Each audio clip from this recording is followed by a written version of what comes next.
Okay, I know that this is a Thoth video, but I decided to get my Rider deck out, Rider Waite deck, so that we could kind of see some things.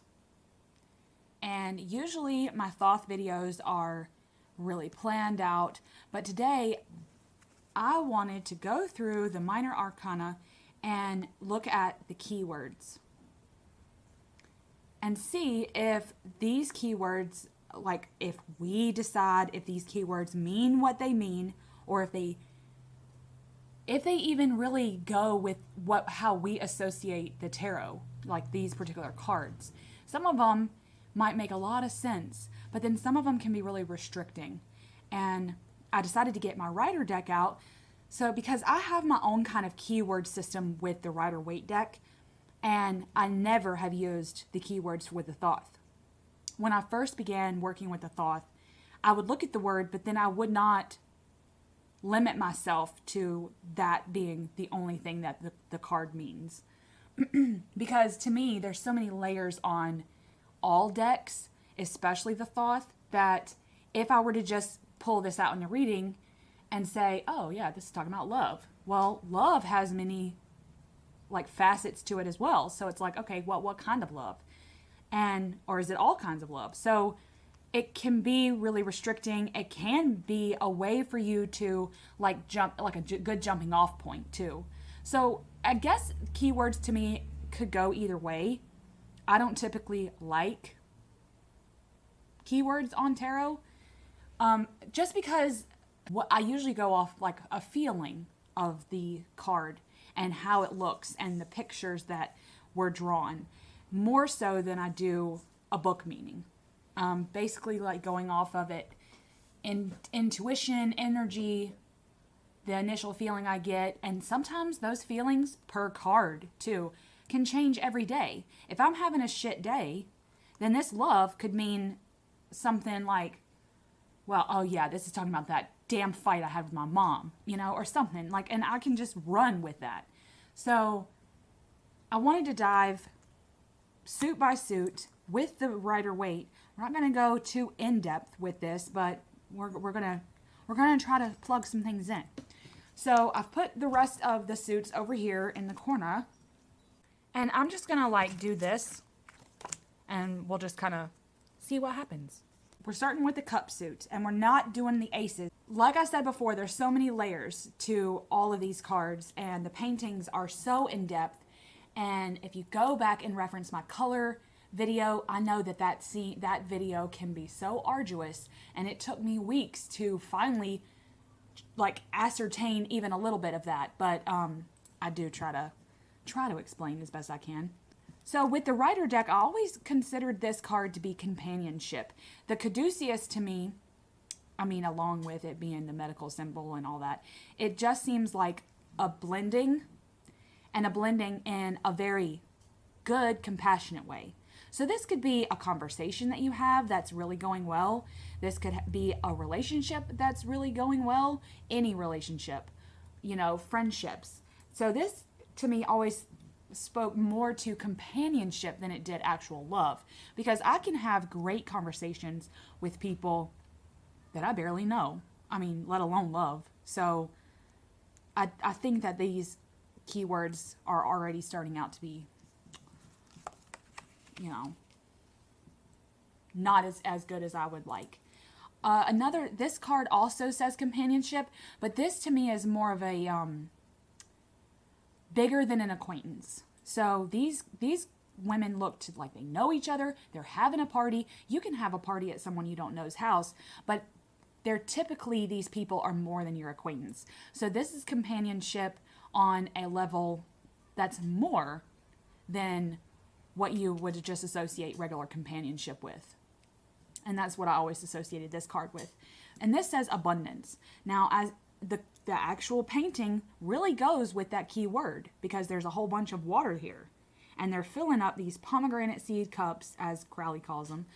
And there's just, like, the lotuses are, like, pouring out all kinds of water.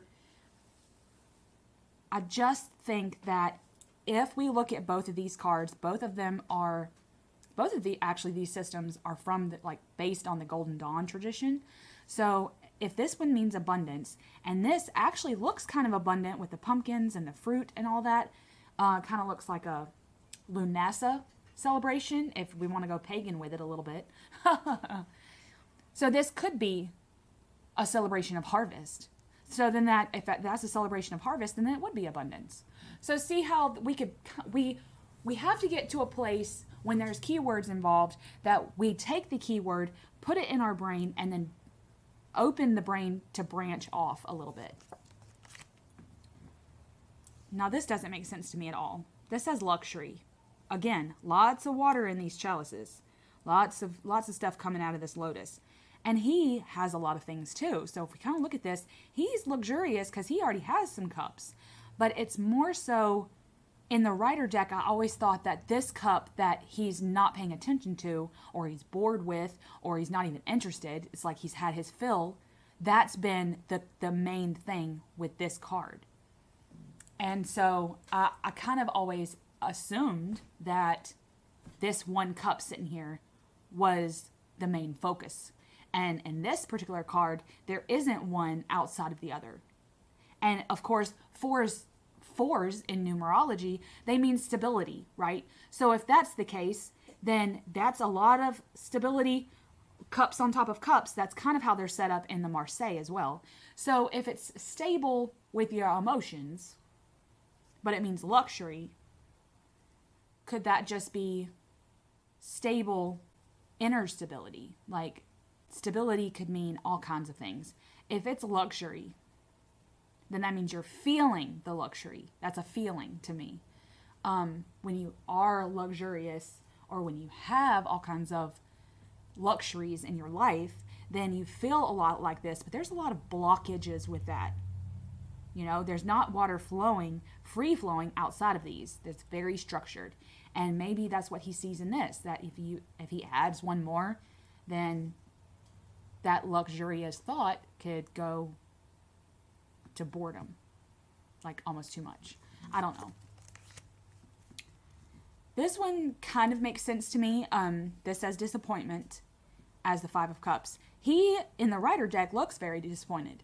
So it kind of makes sense. But again, I like to branch off from the keyword. So if these 5 cups, again, with this symbol right here, this with this 5-pointed star here, it does kind of look structured to me. But the colors is what grabs you with this. The setting sun color almost just makes it look like the structure is waning. So the 3 cups that he spilled, he's looking at his failures and not on what he could, like his potential. So he's too busy worried about the disappointment he is facing than anything else. And like, look how beautiful and shiny these cups are, but we're focusing on the dead flowers in the middle. So I guess that could be a good word for that. Now, a lot of people say that this is a nostalgia card. To me, this is more of a, well, it could be like an inner child, nostalgia, looking back on your life, past lives. This is all about giving and receiving for me, because you never know if she gave it to him, he gave it to her.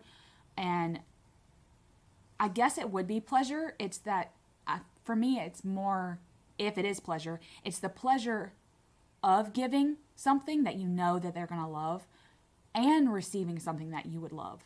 So it's both of those, because you never know with this card. So if that's the case, then it's the pleasure you feel with the give and the take. And I don't really see that in the painting when I go off my own explanation, but it's just a good concept to think about. It's like, maybe this pleasure is, these cups have lids. That's kind of how I think about it. Now, they're not really lids, but that's water coming out of the lotuses, and it's filling up all the cups, and they're just all beautiful, and there's no water spilling out. So the lotuses are giving, and the cups are taking, and it's like a beautiful balance, almost like a symbiotic relationship. That's kind of how I look at that.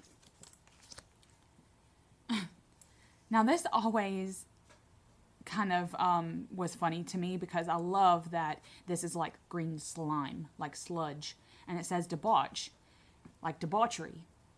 Too much in excess is basically what this means. When enough is enough, like this, that's too much. Too much. You're giving, you're thinking, you're feeling just too much all at one time. And he doesn't know what his decision's going to be because his mind is this green sludge. So I guess debauch is, I don't know, maybe debauch is a good word for that.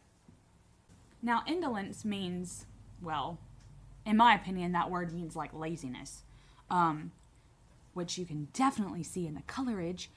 So if this is laziness, then is he being lazy? Because I always thought that it was, he has all of these cups, but he needs more out of life than what he has.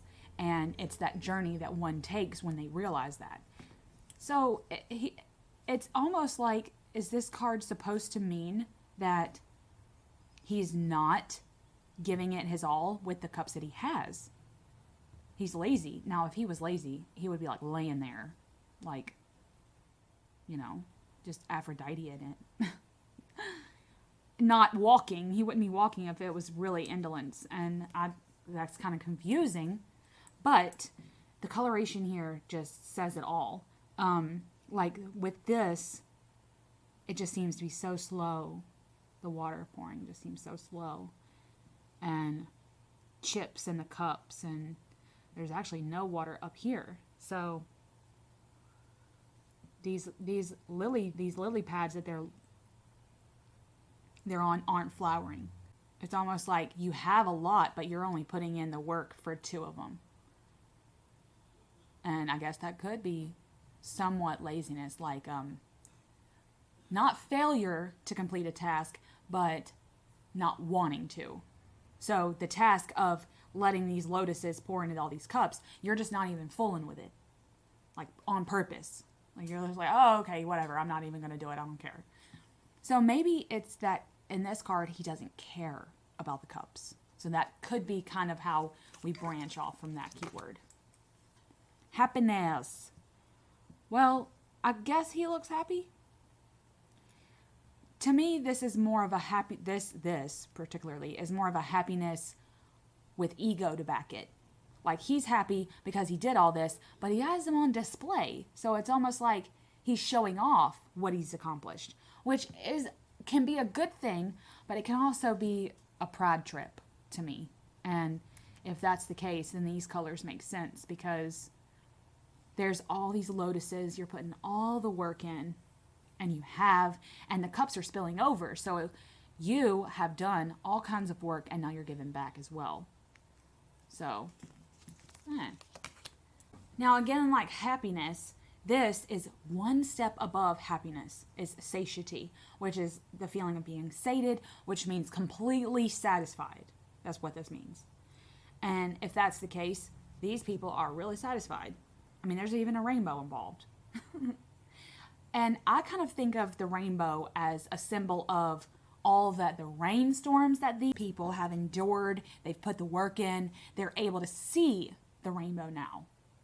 But they wouldn't have been able to if they haven't put the work in. And I love this tree of life because I like behind this because it kind of further cements the balance. I feel like, there's a lot of balance in the tree of life, but the pouring and the giving out, like the flow of the water, seems in perfect balance. And if that's the case, and if what you give and what you get is completely balanced, then there's a lot of satisfaction with that. So that's kind of how we're going to go and work this system. And we're going to move right along to the next suit. And we're going to move kind of fast. I feel like when you talk about Thoth, that's the first question. Well, what's going on with the keywords? And to be quite honest, in Lon Milo DeQuette's book, there's a little section at the very top that says like the astrological and like the number, what that means, like just a little section right by the picture. And it even says the key word and how if you put the two astrological symbols and what those mean together, then this is the word you get. But I don't want to think of it that way. I don't want to think that this keyword was popped out because it happened to be two astrological symbols and what they represent. Because then I feel like Crowley would have really been limiting himself then, and I don't think he would have. So maybe that's Lon Milo Duquette's opinion as to how these keywords came about, and nothing was really said further to that. And him having the opinion of the keyword is my opinion of it, because it doesn't actually say in Crowley's book. Okay, moving on. We got the Pentacle suit. I actually love this suit in the Thoth deck. Oh my goodness. This is change. Now in the Rider deck, I always kind of thought that this is more of you're juggling something. Like you have so much that like on your plate that it's more like work and pleasure, business or pleasure type of a thing. And with this, I get that same feeling with this picture and this picture. Of course, they look the exact same. But this says change. Like I love this light and this, like the light in the dark right here behind the snake. And how it's one snake. So it's an Ouroboros double, like a double Ouroboros. Like an infinity symbol. And I feel like if we really dove into how Crowley thinks, because if you read his book, you kind of get an inkling. If change is his keyword for this, then and the Ouroboros is the symbol, then it's almost like he thinks that the only unchangeable thing of life is life. That life is ever changing.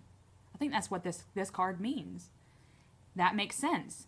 The little ship, the big ship, whatever you're juggling, it's not going to stop until you die, because that's what life is. Life is change.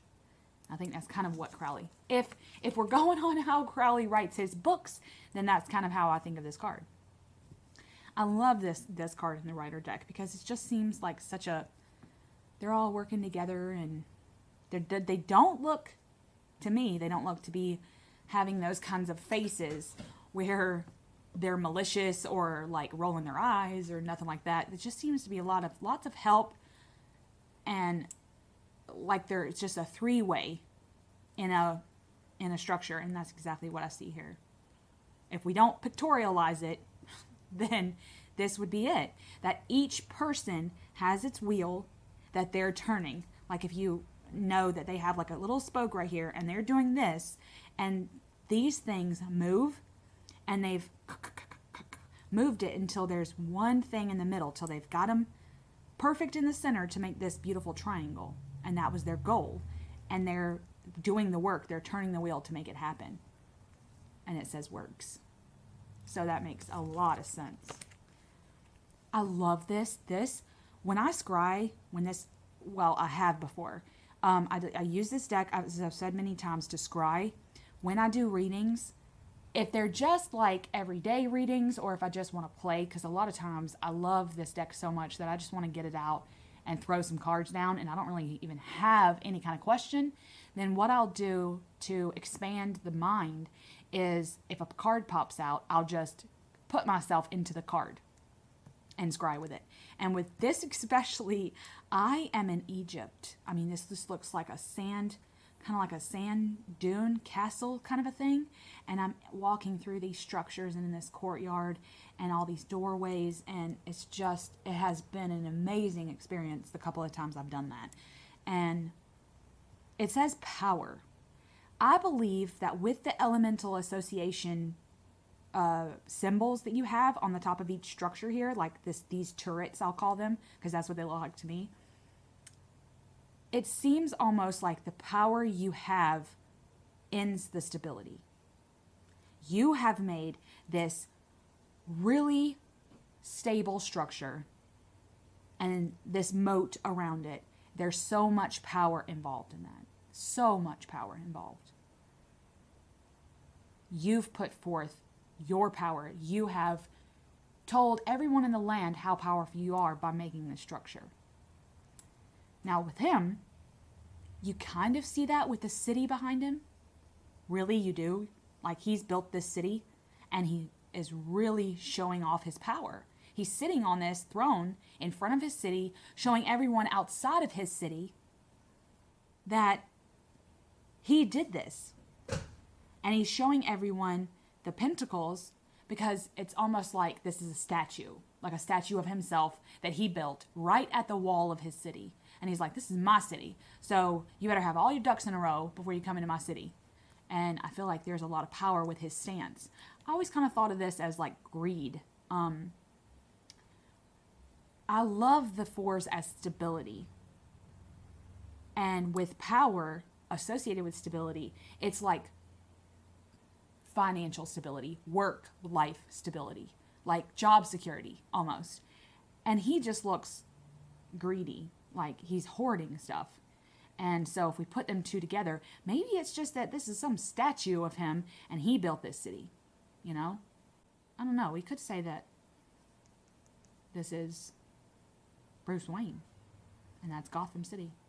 Whatever. Let me not go on to that. I don't know enough about that. But that's kind of how I think of him. He's the Bruce Wayne of that city. Worry. Look at the colors. You just are worried when you look at this card. There's so many circles here. Like the circles here with the symbols in them. And then the 1, 2, 3, 4, 5 circles behind each one. So it's like there's circles on top of circles. So this is like layers of worry. So this is anxiety, like not so much an attack, an anxiety attack. You're just noticing what's worrying you. And with this, it's more of a, to me, it's more of a, let's get help, we're so desolate. And not in a bad way. Not in a, like you wouldn't want to help these people. This is like people that actually need help. So if it's worry, then the focus isn't about how much help these people need. It's the people that is the focus. The look of the people, the worry of these people, how worried they are that he's about to have his broken leg and how cold she is or something. It's the worrying thoughts that these two people are having. We're trying to meld the two to see if we can come up with why they chose these keywords. And I feel like we have to do it that way. Now, again, it's confusing because if this is success, I love this kind of a circle thing. And he has the rosy cross. And again, there's layers here, like orange, blue, and then this white one on top. There's a lot of layers with this success. Just like there's layers with worry. Almost like they're two sides of the same coin. Coin. And then this one seems to be giving back in a malicious way. But if it's not, then it's not on his giving to the poor, right? It's more so about the success aspect of the good part of success. The ability to give back and liking that and being balanced. Having the balance. You're getting because you're doing all the work to get, and then you've got enough, you're not going to hoard it. You're going to give back some because it's like cycles. So success makes some kind of sense, maybe. Having these two decks together is really pulling my OCD out because I really don't want to associate these two decks together because they are two different systems, but I'm really trying to link keywords here. With this, I always thought that it was more he's put the work in and he is almost bored, or he's done all the work and there's nothing left to do. This is complete failure. So then the goal here, or the main focus here, isn't his face or his boredom or his posture, because body language is important. It's this pentacle down here that hasn't made it to the bush. I'm painting the roses red and this one got painted white. Or didn't get painted at all. And that led to complete and utter failure. That doesn't make sense. I do like how there seems to be bushes here, like there's a bush here. So that seems to be a good focus. What the work you're putting, the work that you put in it's about focusing on the work you're putting in, not on your failures. So having failure as the key word kind of is like the opposite of that to me. If both of these bushes are the focus, then it's like, okay, well then stop concentrating on your failures. Concentrate on what you did do. Kind of like the disappointment card in the cups. Oh, isn't this so beautiful? This is so beautiful. I love the colors. I love everything about this card. And it makes sense because the sun is one of the astrological symbols, but oh, so beautiful. Now with this, it was always about work, right? Now I love this word, this prudence. And it's a virtue. One of the 7 virtues, right? Like temperance. And prudence is, to me, this word's always meant look to the future. Ability to look to the future. Work for the future. Showing care for the future. So you're putting the work in, like all of these on the tree is about future stuff. So he's doing the work now and doing extra work because he's foreseeing what all needs to be done in the future. Like maybe this is a project that's due in a few weeks and he's already making strides towards it because he's showing care for the future, as with what prudence is. And I love that that really makes sense for this card, prudence. But then with this card, it's more so of the really stable 4s, 4, 4. And if this is prudence, then all of these flowers we're getting bloomed for the future. And with these leaves, it almost seems like the leaves are there to protect the flowers, to keep the flowers beautiful for the foreseeable future. So both kind of make sense. Okay. Look at this. Oh, these figures look so good in this deck. I just love this new Siren Imports deck. Oh, I've had it for a while, but still. This says gain. I love that these are actual coins. Oh, just love that. But this is gain. And I like how it's kind of like 3 and 3. And the emphasis here is 3, 6, 9. So it's 3 3s. And I kind of like in this, it's the same thing. 3, 3, 3. And she's sitting there, and I love how she's got her falcon here, and she just seems to be like there is a lot of gain with her. And with this, one thing I do want to honorable mention for this card. I don't know if it's in my original Rider deck, but in this deck there's a little snail here, and snails are all about gaining and abundance, and I love that. Either it was already on there and we could never see it, or they redrew it. These Siren Imports people redrew it here, but that's definitely a snail, and it's like the best thing I've ever seen. I love this card. I love how both of them, both pentacles in both cards, are the Tree of Life. Again, 10s are about balance for me. And this says wealth and balance, right? And this, to me, because you can see all the family members here, a lot of people have said this is like more of a family generational kind of a card. Like the whole family's getting together. But if it's wealth, then it could be an inheritance card. It could be money that is down the line, that you're going to pass down, like the family, going into the family business, and you're going to be wealthy with that. Now, when I think of wealth, I think more of abundance and prosperity mentally.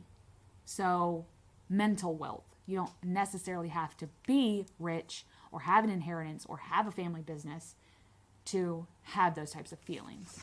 So, okay, moving right along. What's the next one? I want to wait. I want to do the swords last because, they're everybody's favorite. Now with him, I always thought because he had the world in his hand that it was more so like looking out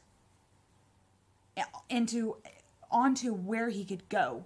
So it was more of a pre-adventure type of a feeling that I got with this card. But this says dominion.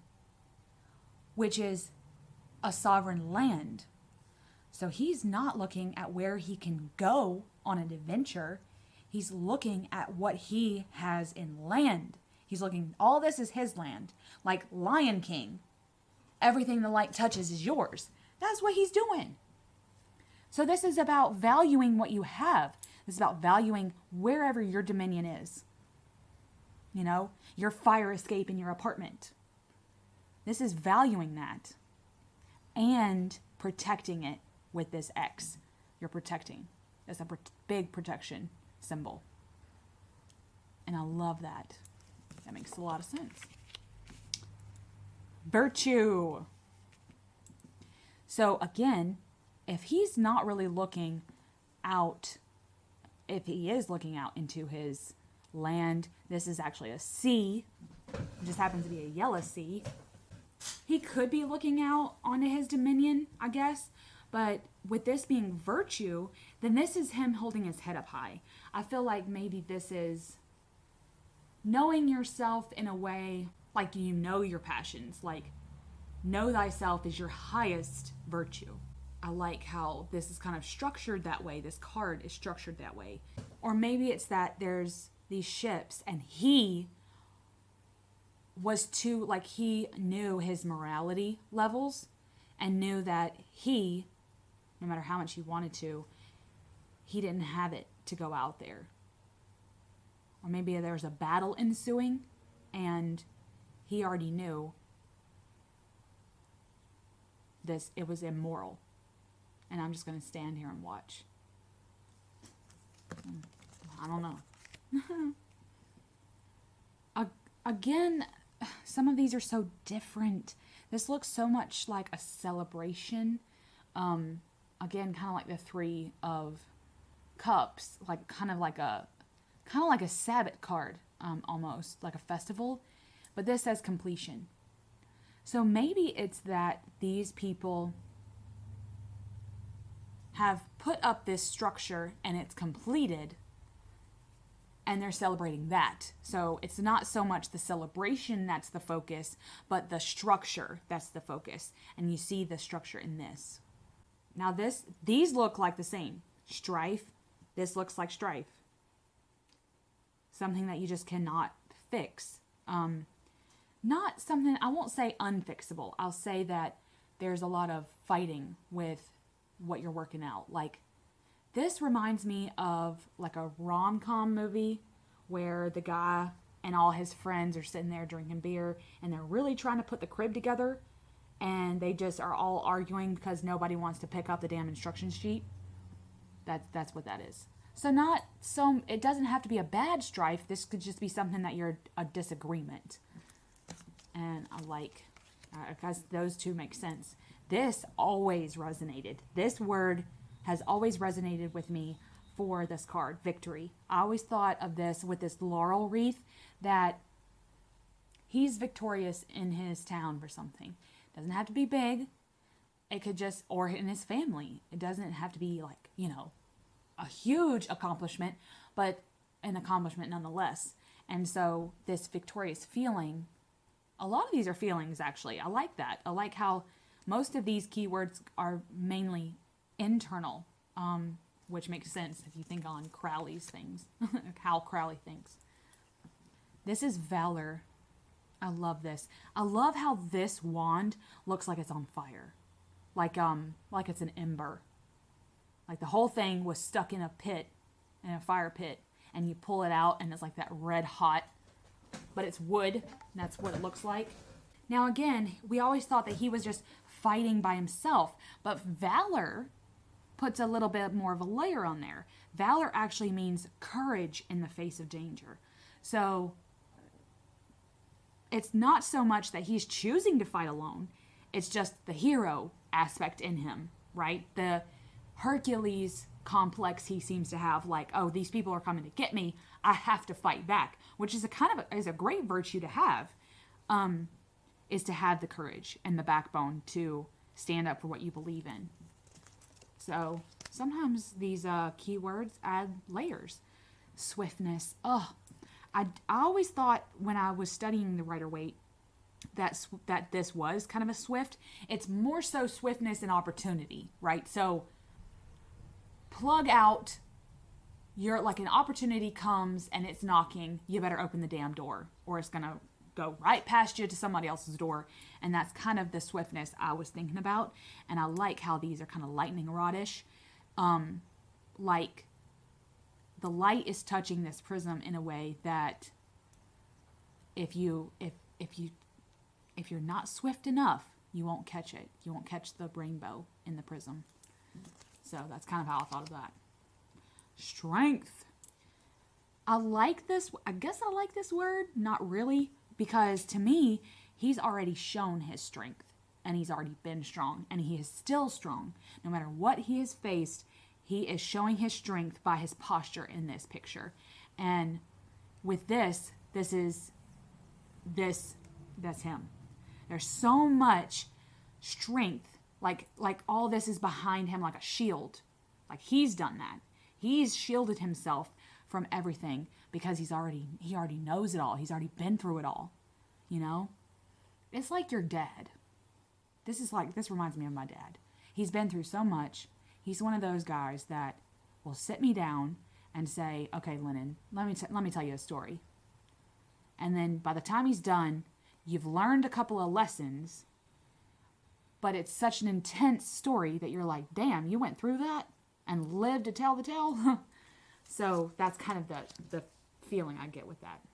This says oppression, but I don't think that these two wands right here, again, there's a lot of structure behind these two wands, but maybe these two wands are the oppressing. Maybe these are two fighting forces, and they both seem to have those good backbones, that good structure. So like he's having good points and he has good points. Both of them have the stuff and the evidence to back it up. You just can't agree. So maybe that's the oppression that they feel. So, okay. All right, y'all. Last suit here. The swords. I love these suits. Both of them are so beautiful. Now, for me, this has always been about like a decision that you have to make blindly. So a decision that you might not even have all the evidence for, might not have all the facts. You just have to make a decision and you're doing it with nothing. But this says peace. What the hell does that mean? When you look at her, she does look peaceful. But it's maybe more so not blind decision. Maybe it means peace because you're protecting, you know you can protect yourself. Maybe you know mentally you can protect yourself. And that's a great feeling. You're at peace with that decision or those decisions. Or maybe it's that once you make that decision, you will be at peace. So, who knows? Again, I feel like this sorrow as this one's keyword is really limiting because yes, this looks like a sorrowful card.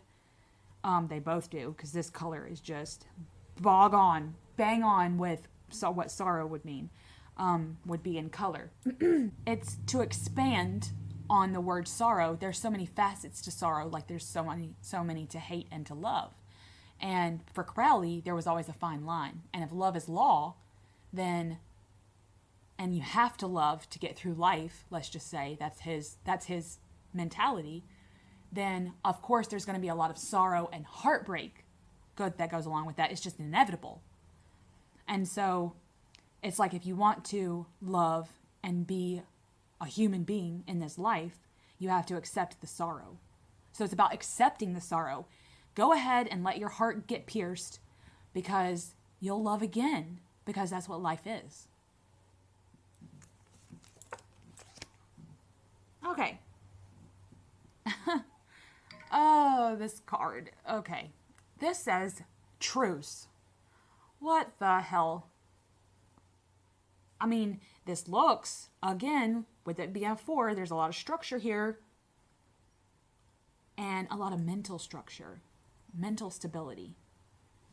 And a truce is maybe, in terms of your mentality, you've found some balance in things that were weighing on your mind, and you finally put them in filing cabinets in your brain that make sense to you. And that's what he's doing. You know, I feel like, I don't like how he's gold. Like this is a tomb. Because it's kind of like, if this wasn't colored this way, he could just be meditating, right? This could be more so along the lines that he's meditating to figure out where the truth lies in these 4 things that he's thinking about heavily. So that doesn't make sense, but we're going to keep going. Defeat. Now, we talked about this card in my couple of other videos. I love this card. Just the coloration alone is enough to drive somebody crazy. But it says defeat. And with this, I always kind of thought of this as you're the victorious one, no matter who it hurts.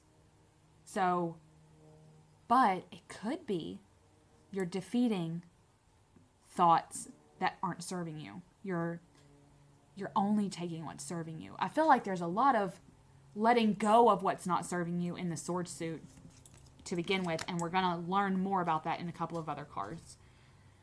Now, again, this is going forth. To me, in my opinion, this card has always been about going forth to somewhere you've never been, somewhere you really haven't tread before. You know, your feet are itching. But this says science. It makes sense only because this doesn't necessarily have to involve travel. This, I love how there's a cross here. So it's kind of like a nod to church versus state, church versus technology, you know, church versus science, and how there's always a controversy between the two. And the science aspect of it is that we can't just accept things on blind faith. Well, we can. Like, if we accept things on blind faith, then we have to be able to accept the science behind it too, especially if there's evidence going along with it.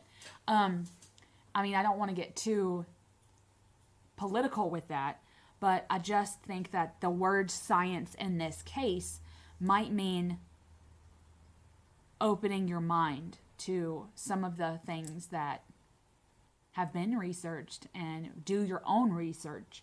Don't just go on your own faith. Go on your feelings. Go on the research that you've done. Read 1,000 books and then just take what resonates with you from it all. Kind of thing. That's how that's playing out. This is another one that can be confusing.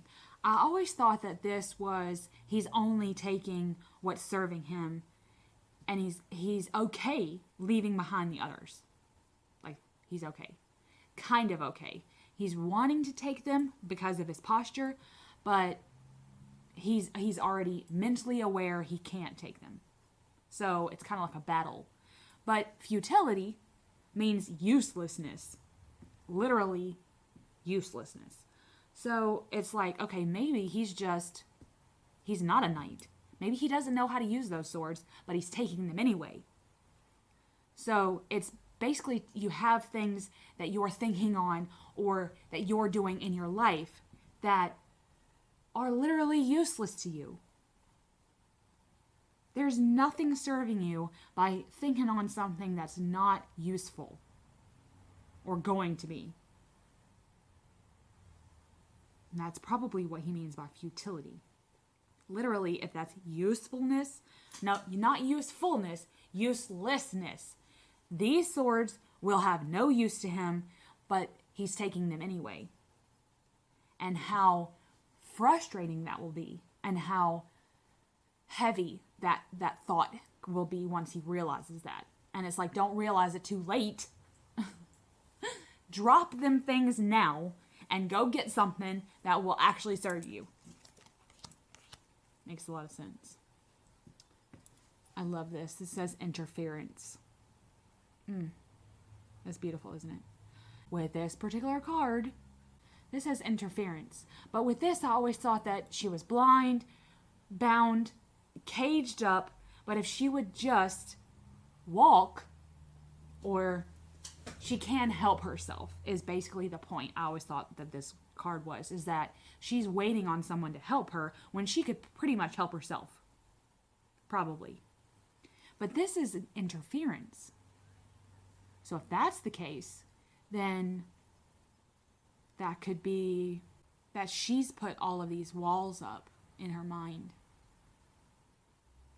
And then somebody has come in and bound and blindfolded her. They've interfered with her plans to put those walls up. Or the interference is what's causing her to shut down. Could be interesting.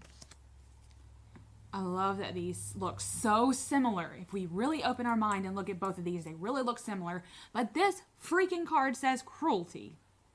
Cruelty. Not anxious. Not bedridden. Not I can't sleep, you know.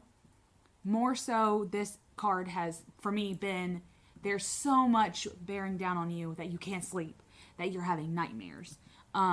It's almost like too much for you to bear. Not quite, but almost to the point where you just cannot bear it. Again, the word could make sense if we kind of tie them together.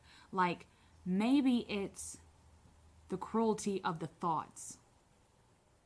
Like, she can't quit thinking about her kid getting hit by a bus. Or, right, I'm just saying, like, us mamas, we have those thoughts, right? Us mamas, we think that way, right? We think about our kids getting hurt. Think about the cruelty of that thought, though. What it's really doing. It's not serving us to have those thoughts. We can't help it, though. Can't always help it. And they bleed. They hurt so much when we have those thoughts. And they're really vivid daydreams. And you kind of wake up for them going, okay, I need to go hug my kid. That's kind of how I think of that.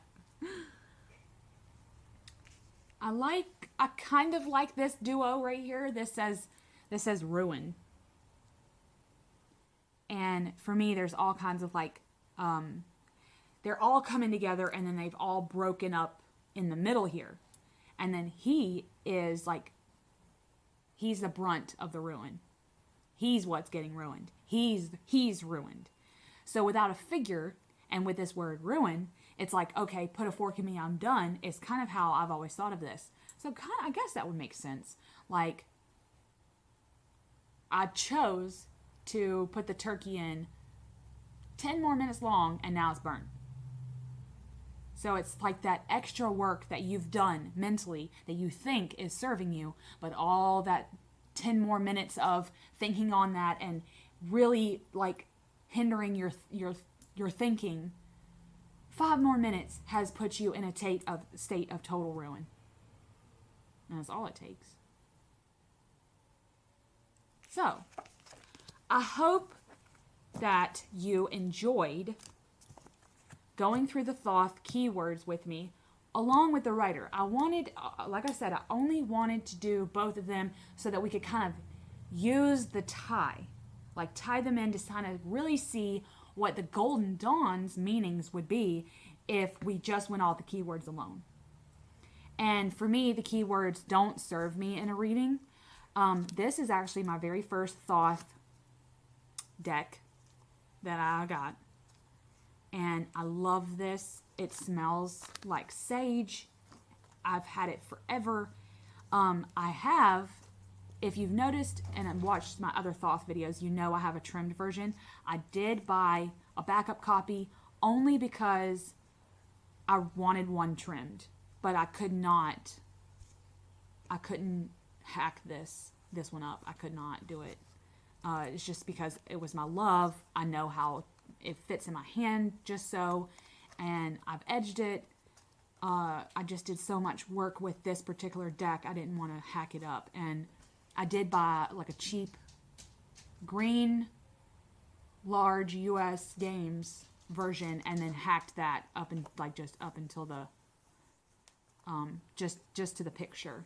I cut all the borders off, and I love working with that. And I work with that more so than I do this. Again, I don't like working, I'll say this again, I don't like working with keywords, but if you chose to use the keywords, I would suggest using the keywords to branch off of that. Like in a reading, you could say, like, especially if it's a reading for self, write down the word peace and then use it like a diagram and then just free flow from that word. Add these words, like if you get peace and you get swiftness and you get, valor, add those words up like a sentence and see if you can make a whole sentence out of those. So it's more so for me, the keywords are about opening your mind, expanding the mind, and not so much limiting the mind. And I don't want that. And I don't think Crowley did either. I hope you join me on the next Thoth Thursday.